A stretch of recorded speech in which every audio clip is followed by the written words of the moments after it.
My name is David, and 3 years ago, I bought what I thought was my dream home, a small, beautiful cabin surrounded by deep woods in upstate New York. I wanted a place to escape the noise of the city and focus on my writing. For the first 2 weeks, it was paradise. The only sound was the wind in the trees. But that silence became terrifying on a Friday night in late October. It was 2 a.m., and I was reading in the living room when I felt the unmistakable freezing sensation of being watched.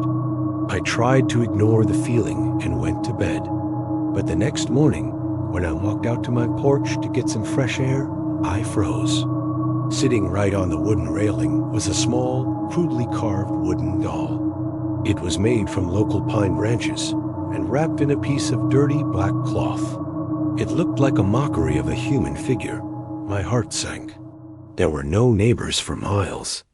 Someone had walked up to my porch while I was sleeping, left this doll, and walked away without making a sound. Terrified, I drove to town that day and bought a set of night vision security cameras, placing them around the perimeter of the cabin. 3 nights passed in agonizing silence. Then, on Tuesday at 3:10 a.m., my phone buzzed with a motion alert. I opened the app, my hands shaking. The camera facing the backwoods was live.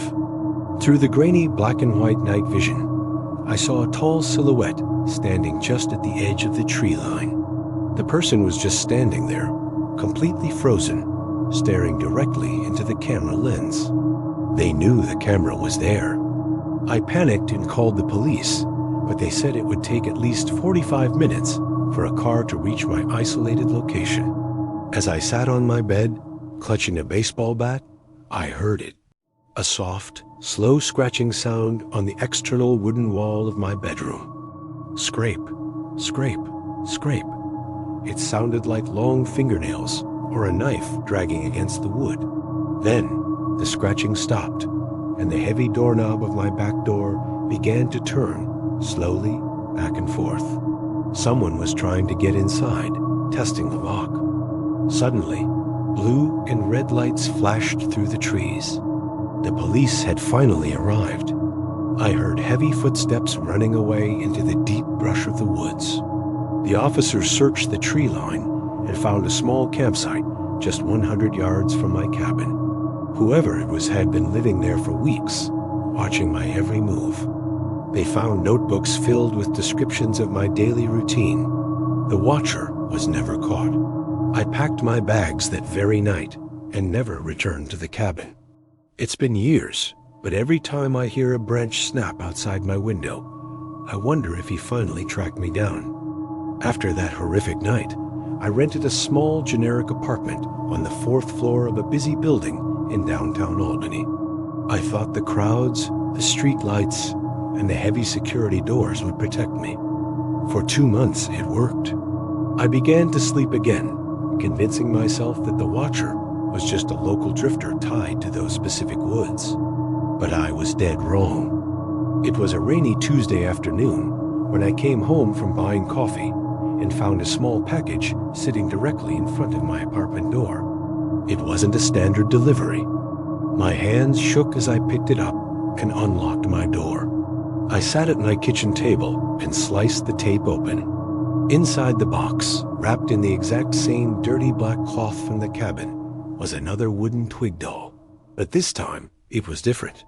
Strands of long dark hair were glued to its head, my own hair, taken from my cabin's hairbrush months ago. At the bottom of the box was a single handwritten note on yellowed paper. It read, "Moving away doesn't mean you're hidden, David. I like the city, but I miss the trees. See you soon." I gasped for air, dropping the note. He had followed me to the city. He knew my exact apartment number. Before I could even process the panic, my phone buzzed in my hand. It was an incoming text from an unknown, blocked number. I opened it. It was a photo, taken from a high angle outside. It was a live shot of my apartment building, with a small red circle drawn around my 4th floor window. The text below the photo simply said, "Look down." My legs felt like lead as I walked over to the window and parted the blinds, looking down at the rainy, crowded street below. People were walking with umbrellas, rushing home, but standing perfectly still on the opposite sidewalk, completely ignoring the rain, was a tall, unnaturally thin man in a heavy, dark coat. He wasn't wearing a mask. He was looking straight up at my window, and even from 4 stories high, I could see that massive, manic smile stretching across his pale face. He slowly raised his hand and waved at me.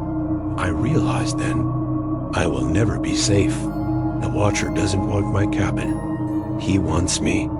I immediately backed away from the window, my heart hammering against my ribs. I didn't call the standard police line this time.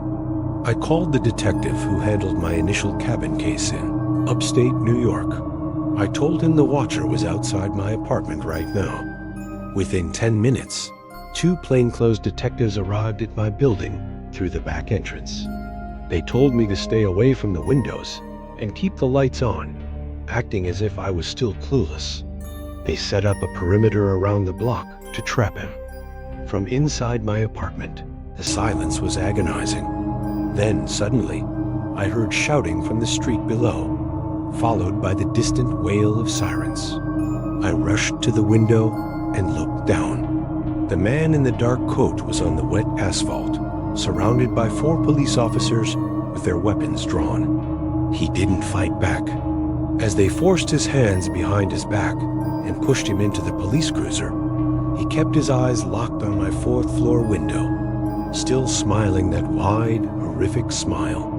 The next day at the police station, the detective revealed the horrifying truth. The man's name was Thomas, a deeply disturbed individual who had escaped from a nearby psychiatric facility 6 months prior. When searching his backpack, they found my old cabin's spare key, which he had stolen before I even bought the property. He hadn't just watched me. He had been entering my cabin while I was out buying groceries. A close-up grim shot of a metal police evidence table. On the table lies an old metallic house key and a dirty notebook under harsh fluorescent lights. Dark, realistic, true crime documentary style, 4K, AR 16:9.